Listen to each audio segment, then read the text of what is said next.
Hey, welcome. We're live streaming with you, and we're at First Star Logistics. Dave Lapham here, Joe Goodberry there. We're going to talk Bengals and talk not only what's taking place. I think everybody's shocked, Joe. I mean, if you put down in Vegas, the Cincinnati Bengals would have an 0-3 start. You'd make a lot of money right now. You'd be a gazillionaire probably. But you have to put it away. You know, that's life in the National Football League. Anybody can beat anybody on any given Sunday, and 3-1 score games did not go their way. That's right. And one-score games can be fluky, right? They can be coin flips. Yep. The outcome are often random. You know, you can remember it was the one year they went 0-7 in one-score games. I think it was Zach Taylor's first year, and then the next year they completely flip it and get back on track in 2021.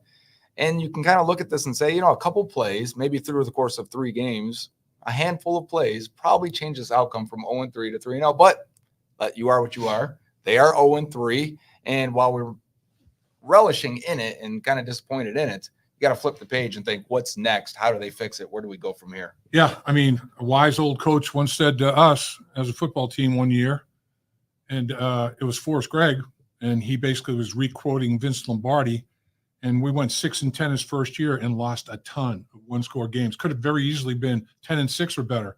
And he goes, men, you guys are playing good football, playing a lot better football than last year. It was his first year as a head coach.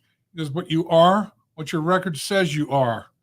There's no asterisks as to why your record is what it is. So, yeah, I mean, just the thing is, you go to Kansas City, and a little bit of fool's gold because Kansas City is not playing to the level that Kansas City has been playing at. Patrick Mahomes said it, and he's exactly right. Bengals go there. Chiefs go 1 for 8, 12.5% on third down. Mahomes throws 150 yards. Kelsey, 3 targets, 1 catch, 5 yards. And you lose that football game? Come on. And then in this game, the numbers the Bengals put up offensively, 33 points. You know, Joe Burrow's passing yardage, total yards in the football game. You win that 97% of the time without turning the football over or punting the football. I mean, just a crazy, crazy game. And, you know, you got to go back to 1940, Joe, in this football game to have 2 teams, don't turn it over and don't punt the football. I'm thinking maybe high school football, but I couldn't remember it ever happened in the NFL, and there's a good reason why. 1940 was the last time it did. Exactly. If I told you before the game they'll score 33 points, they won't punt, they won't have turnovers, and they barely have any penalties, right? The penalties were inconsequential in that game. It didn't take it over. I would think everybody would say, oh, they win, and they win big on Monday night. And instead, we're sitting here the next day almost embarrassed, and it's more of the defensive side. To have that type of performance where you pretty much – it would have been the same outcome if they had 0 players on the defensive side of the ball. They scored on every single drive, and that can't happen. And the Cincinnati Bengals, no punt, they had a chance to score on every single drive, but Money Mac missed from 48. That's the only drive they didn't score on. So, I mean, there was a 62-yard kickoff return by Eckler that flipped field position to start the second half. They had a short drive touchdown as a result of that. So, really, without any punting, without any turnovers, the return game, you know, on kickoff returns, that was it. That was the only thing to determine a difference in special teams. And that 62-yard kickoff return was massive, you know, and they win average drive start and field position as a result of that. Just a wild, crazy football game. Tough one to lose. And the defense had chances. There was 3 fourth downs for the Commanders. They converted all 3. Yep. It is tough to have that. Those are back-breaking, not just because you have the opportunity, we need to get a stop, we get the ball back, save this team from scoring on us again, give it back to Burrow and the offense that are on fire, but yet they convert. Yep. I mean, it is such a deflating outcome on a 3rd or 4th down, but especially a 4th down when that happens. I mean, for the defense to, at that point, just look back to the sideline like, guys, it's just not our night. It's incredible. And that the 4th down was a determining drive of the football game, put him up 2 scores. Yeah. 1st and 10 at the Cincinnati's 45-yard line. Brown gets called for a false start. 1st and 15 at midfield. All right, so Daniels is sacked by Trey Hendrickson. Henderson gives him a great shot. Now it's 2nd and 20 from the Commanders' 45-yard line. Daniels, short pass, 8 yards to Brown. So now 3rd and 12. Daniels, another short yard, 8-yard pass to Brown. Taking what the defense gives him. 4th and 4, no hesitation. You know, we're going for it. And they convert. They go to Eckler for 8 yards, and they go to Ertz, the tight end, for 9 yards, and they now 1st and 10. And as the next 2 plays unfold on 3rd and 7 from the 27-yard line, Joe, have you ever seen a throw like Daniels had? That's beautiful, to be honest. I mean, as he's getting hit, Geno Stone crushes him. Free rusher, nobody touches him. I mean, in his throwing motion, he gets drilled and drops a dot. I mean, if he was standing there in warmups and threw that ball 50 times, couldn't throw it any better with no pressure around him. It's crazy. As a football fan, and I know we're all Bengals fans watching this, right? But as a football fan, that throw was like, wow. Yeah. Oh my. Like you call a good play, you get them to throw it quick. That's what you want, right? You want all out cover 0. They run a double move on the outside. I didn't even think Dax hesitated that much. He flipped his hips and tried to go with it. Right. The only thing he maybe could have done is if he could have turned back, found the ball, and knocked it down. Sooner, but he's trying to play through the receiver, maybe knock it down. It is laid perfectly in a spot where the defender probably can't make a play. I think Washington has got to be happy with Cliff Kingsbury as offensive coordinator, play calling, and doing exactly what Daniels does best. I mean, he is accentuating the talents of his young quarterback. He's not making it overly complicated. He's not making him make a lot of decisions. The decisions Daniels is making are outstanding. They haven't turned it over yet as an offense in 3 football games. The punter punted 3 times in the opener. He hadn't punted in week 2 or week 3. I mean, they have no turnovers on the season. They got 1 takeaway. Their defense, they're hoping to get a little bit more out of that. But, man, it's a young quarterback like that, his mechanics, the over-top throwing motion, I mean, where he can place the football. And he runs like a wide receiver or defensive back. I mean, the guy's got speed. Yeah. He's got elusiveness. He's got make you miss. I mean, it might have been his coming out party. I mean, this dude's a star. What a party that was. Star. Though. I mean, you complete 90% of your passes. 91, Commanders fans have to be – I mean, we've been there as Bengals fans seeing Joe Burrow that first time. We're like, oh, we got a guy. Yeah. They just saw it for them. And we know that feeling, so you kind of feel something for Commanders who've had a lot of, bad times in the recent years, the last 30 years or so. But Commanders fans got to be feeling pretty good about Jayden Daniels after that. And you're right. The way he was running and moving in the pocket and then quickly setting his feet and throwing, it was happening like this. I think of the one play to the outside. I think Joseph Osai was out in the flats, and Osai just completely gets shook to the ground. And I'm like, oh, that's different. We don't have a guy like that. Not that you need a guy that can run around and make plays, but, man, is it nice. He was the leading rusher with 39 yards rushing. He threw for 254. 293 yards total offense. I mean, he had over 500 in the first 2 weeks. He's pushing 800 now without a turnover. I mean, taking care of the football.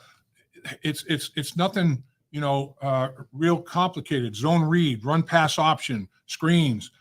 Their passing game is an extension of the running game for the most part. It's like short, intermediate stuff at best. And here's what they're doing also. Take away, and you can't. I mean, Eckler had a 24-yard touchdown run. But other than that, on 31 other carries, 84 yards, 2.7. Pretty good. So they run the ball 32 times, Daniels 23, and a lot of them are like runs. So they're featuring pounding you. The Bengals run it 20 times for 124 yards, 19 yards carries, 120 yards for the running backs, the 2 tailbacks, and throw it 38. They're throwing it twice as much as they're running it. Washington, the other way around, they're going to try to be balanced, or if anything, it's going to be the favor of running the football, and their passing game is an extension of that running game. Man, it's like in a game like that, that was your opportunity to keep pounding them. And I thought the offensive line had their best game. I thought the 2 interior defensive tackles that can wreck games, the Bengals controlled pretty darn well. Yeah, and, a lot of Bengals fans were asking today on Twitter, they're saying, well, I thought the run defense was okay. And I agree in terms of the running back. Sure, they struggled with Daniels a little bit. But what I wanted to say is what I think exposed them a little bit, and you would attest to this, when you have to add extra bodies or you're run blitzing or you're bringing a safety into the box because you're worried about the run so much, that exposes you on the other end. If the D-line's reading run off play action, then, okay, now I got a pass rush. Well, it's already too late. Daniels back there for 3 seconds per drop back. And the pass rush is not getting home. The second level's coming up on the play action, creating big gaps between the safeties. We're seeing Zach Ertz cut across that void in front of Vaughn Bell for completions. And I just think when you have to overplay your run defense a little bit, it leaves you exposed. And I think that's really what happened to the Bengals defense last night is they were so concerned with stopping the run, as they should be, probably because they don't have the talent right now in the interior defensive line. I think, too, the fact that T. Higgins came back and was available. T. Higgins and Jamar Chase for the first time playing together this season. Now, Washington's defense has to be balanced. Yeah. And they can't tilt coverage one way. And Dan Quinn, when he was defensive coordinator for Dallas back in 22, he ran 2 safeties deep, cover 2 against the Bengals with those 2 guys at receiver more than he did all year long. So I figured that, they were going to be too deep quite a bit. And he had 1 safety deep. He didn't just stay in too deep, but he did it a high percentage of the time. So now, what's the ripple effect of that? Jamar Chase can eat. He's getting some man coverage. Every time we get man coverage, Joe Burrow's, picking it apart. The middle of the football field, when the 2 safeties are going over to help outside receivers, tight ends in the middle of the football field, routes in the middle of the football field, running game. They're not dropping a safety in the box. Worst case scenario, you got 7 in the box. The running game perks up. I mean, a serious 6.2 yards per carry. Offensive line had their best, game of the year.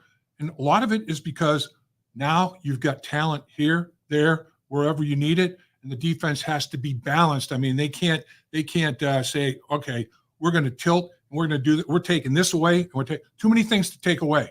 So the ripple effect of T. Higgins' return with Jamar Chase out there as well, I thought was pretty obvious and pretty impactful. And something to hang your hat on as we go forward. A lot of people wondering, where does this team go? What do they do? Having both those receivers are important. Yep. And you say that because, I thought Chase Brown looked explosive every time he touched the ball. And Zach Moss is making guys miss. I thought they helped in the passing game as well. The O-line finally looks probably the best offensive line Joe Burrow's had. They're performing well. But it also, I think of that first drive, and if you watch the tape on that, they're bringing a safety directly over the top of Chase. Those first 3 plays or so. I remember the third down, the safety on the one side was directly over him to start before he drifted in. And then you get the play where they finally get it. We're going to get a single high safety. Play action, deep to Jamar. And you may only get that 5 times a game or so, but you make them pay when they do it. They back off again, and we're going to run it again. You get in the 12 personnel. Let Eric Hall do the dirty work underneath and block and let these guys run. And if you want to hang your hat on what this team is going to look like for the rest of the year, the offense looks more dynamic than they were in previous years, where I didn't feel like they could get in 12 personnel and be effective. I didn't feel like they could get the explosive runs, when Mixon was carrying the load. They're getting that right now, and they're successful. So everybody wondering about Joe Burrow's wrist, that dot he dropped on Jamar Chase, the 41-yarder. I mean, unbelievable throw. I mean, you throw that multiple times, you can't throw it any better than that. Am I saying that he's not still working back from it? I mean, he's getting treatment every week. He's on the injury report because he's getting treatment, and he has to be declared practicing full. Are there some times when his wrist may be a little bit of a factor and his accuracy's affected some potentially? But when he's out there putting up the numbers he's putting up, he's the best option they got, man. He's the best, one of the best options in the National Football League. The dude can play and can play at a very high level. So, I mean, Joe Burrow, quarterback rating 127.5. It's pretty good stuff. And Yosivas, 25 catches in the red zone. 25 catches in his career, 7 touchdowns. Crazy. And a lot of those 7 touchdowns are in the red zone. And he and Burrow have this little sixth sense going. Some of the double moves are designed routes. Some of them, though, are like creations and extensions of the play after coverage. They're on the same page. They're both reading the same thing. This is what I'm going to do on the back line of the goal line. If this occurs, it's encouraging to see that kind of production as well. And I'm telling you, all is he's significant. I mean, they're using him as a fullback. He's the lead block that he had out of the I formation. Joe's under center, run the football, hammered up in there. He gets the lead block, gets the steal. That was I think it was the 15-yard carry that Moss had. Chase Brown had a 16-yard carry, but he averaged 8.9 per rush. Crazy. On seven rushes, almost a first down every time he carried the football, man. These football games, it's like, offensively, how do you lose this football game? Against Kansas City, defensively, how do you lose that football game? Play a football game, a complete football game. Play complementary football. Offense, take care. A lot of times it's like, all right, defense is a little bit down, offense, pick it up. Offense a little bit down, defense, pick it up. My definition of complementary football, everybody does what they're supposed to do. Offense, defense, special teams, everybody plays at a significant level They compliment each other. You win a damn football game. And you know what? Quit talking Super Bowl. Quit talking AFC Championship. Quit talking playoffs. Quit talking wild card. Win a damn football game. They got to get a win. Haven't won in the preseason. Haven't won in the regular season. Win a game. Nice. Win a game. Go from there. Win a game. Yes. Lap says. I agree. That's what we're here for. Let's do it. They have to. They have no choice. They're facing Andy Dalton and the Carolina Panthers. Right. And the season's on the line. Whatever hope they have at 0-3, and it's slim, and it hasn't been done too often in the history of the league. But with this team, it's a little bit different. You look at the history of 0-3 teams, and you see those teams like, yeah, these are teams that end up picking top 5. They don't have a good quarterback. It's a coach that's going to get fired. None of these things are issues with the Bengals. As much as people want blood, I don't think any of the coaches are getting fired, right? So you've got the quarterback. The offense is finding its rhythm. It's getting in sync. The explosive plays are coming back. What's coming back on the defensive side that can give them some help? Myles Murphy in week 5. So you're going to have to survive one more week without him. McKinley Jackson potentially week 5. Also, we'll have to see how he's doing. Right. But you're getting these guys back. Hopefully Sheldon Rankins, BJ Hill are right around the corner. Chris Jenkins looked good in run defense last night. So is the defensive tackle room getting some more talent and help? Sure, they are. They got to get healthy. Myles Murphy, they're really missing that second pass rusher right now. Yep. There was a lot riding on Murphy to be that first-round pick and be that year 2 leap. If he comes back healthy and can provide that, the defense doesn't look so bad. Trey Henderson can't do it by himself. I mean, he's got 3 sacks in 3 games, tracking for 17 sacks. He had 17.5 last year. The dude's crazy. But, man, when he disrupts and makes the quarterback, and Daniels is talented, let's face it. I mean, out of pocket, climbing, whatever. When he makes a move, though, somebody's got to be there. I mean, stay in your rush lane and have pass rush lane integrity. These defensive tackles we're talking about with Washington, the reason that they've got all these sacks and tackles philosophy, and defensive ends are doing their job and making the quarterback stay in pocket, and he has to climb, and they're there to make collapses. Somebody's got to be there. Somebody's got to stay in the lane, don't get moved, and finish. Like talking about the playoffs and all that. Lap, you're firing me up too. Can somebody get a pass rush win other than Trey Henderson? Was that as loud as his? I'm telling you. Bigger hands than I do. Okay, since 1990, 2.5% of the teams that started 0-2 made the playoffs. None of the 162 teams that started 0-3 have won a Super Bowl since 1990. Why not be the first? But here I am talking about get a win. Get a win. Forget Super Bowl. Get a damn win. Let's win a football game. And I'm telling you, Carolina, that defense is solid, salty, man. They run a 3-4 defense. You can do a lot of things out of the 3-4 defense. You talked about Andy Dalton. Andy Dalton's beaten the Cincinnati Bengals with 2 football teams already, 2 different football teams. He didn't do it in New Orleans. Right. Will he do it with a 3rd football team? That'd be an NFL record, I believe, or tie it or something. Don't let him win that football game down in Carolina. And I know one thing. He's seen it all. You're not going to fool him. Andy Dalton is a smart guy. He's seen it all. He's banked all these reps. He can make adjustments on a football field in a huddle before he has to go to the sideline and talk to the coaches about it. Yeah, it's a much different scenario, right? Lose to the Patriots, you lose to the Commanders. These are games that you thought going into the season should be wins. Maybe that's half the battle, right? You think you already have these in the bag. This is supposed to be an easy season, or at least the schedule. It's never easy in the NFL. Right. These teams are going to surprise you. What you thought was good last year may not be good this year. Who you thought stunk last year probably improved. At least that's the goal. They're hoping to improve. And you've got the Giants coming up. The Browns are down, but they've always had your number. The Eagles are struggling a little bit. You got the Raiders coming up. There is a path to get back on track, but it starts now, and they don't have much room to waste now. They've got to figure it out, got to play together. You need offense and defense at the same time, as you said. It's got to happen right now. Yeah, it's got to. And you look at it and you think, okay, well, 3 out of the first 4 games, and other than Kansas City, they've been stable. They've been stable for a while, but you got new owners, you got new general managers in some cases, you got new head coaches, you got new coordinators. Man, hit them before they got it together, in the early stages. So far, 0-2. Now, Andy Dalton, of course, kind of, instead of that young quarterback struggling to find his way, Bryce Young's collecting splinters in his butt, and Andy Dalton's going to be playing. So that's a much different dynamic. I mean, Andy Dalton was the first quarterback in the National Football League this year in the first 3 weeks to pass for 300 yards. Joe Burrow did it a night later. They're the only 2. And you look at it, it's wild because, all right, you had 2 Heisman Trophy winning quarterbacks from the same school going head-to-head.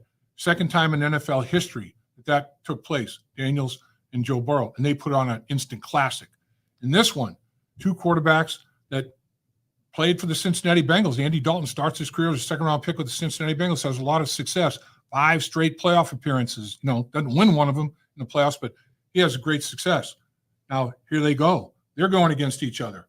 And Joe Burrow basically replaced Andy Dalton, and Andy Dalton's trying to knock the Bengals off. So it's crazy how in this league, man, people what comes around goes around, and you never know.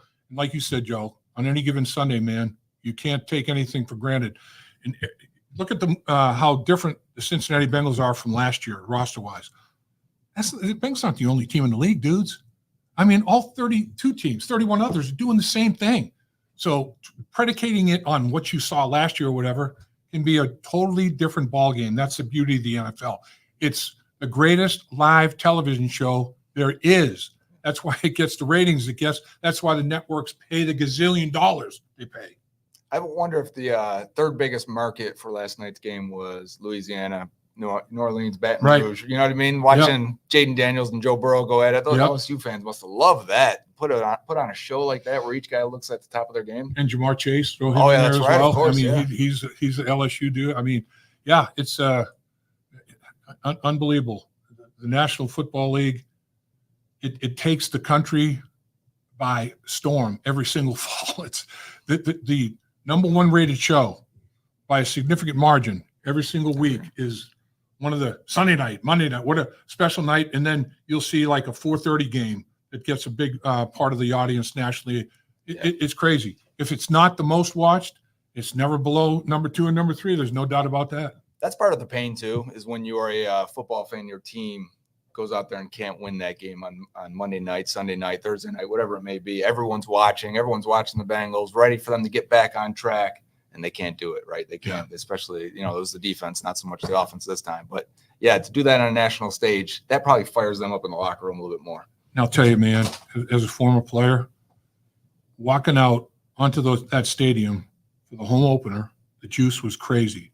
The Monday night game, orange out. I mean, Ring of Honor. And congratulations to the 2 inductees in the Ring of Honor, Tim Crumry, Corey Dillon, 2 of the most physical players, the most football conditioned players I've ever seen. They go in, the place is off the hook. I mean, it's like they're both in the top 10 crowds in franchise history. So there's no excuse not to feed off the energy of that crowd. Couldn't get it done. 0-2 at home. Who would have thunk it? Not me. Not me either. No question about it. Probably not you either. All right, so that's it, huh? Let's go to 1-3. Let's get this win. Let's go down to Carolina. Take care of business. That 3-4 defense, man. You got to be able to communicate. They're going to be coming from everywhere and anywhere. You got to be able to hang against that 3-4. Be nice to see Mims in that situation. Yep. Yep. And man, don't let Big Red beat you, man. Don't let Andy Dalton. He wants to. Yeah, man. So stay with us. Keep following. Joel Goodberry does his thing. I'll try to do my thing. We love you. Appreciate you, your interest and interaction with us. We'll see you soon. Dave Lapham here, and every day I am grateful for my experience to have played professional football. As a player, I realized self-motivation, leadership, and appreciating your teammates are key. At First Star Logistics, you can use those same attributes to create the life you want for you and your family. Build your future by working hard like I did. You'll see results both on and off the field. Call First Star Logistics today and be part of our winning team.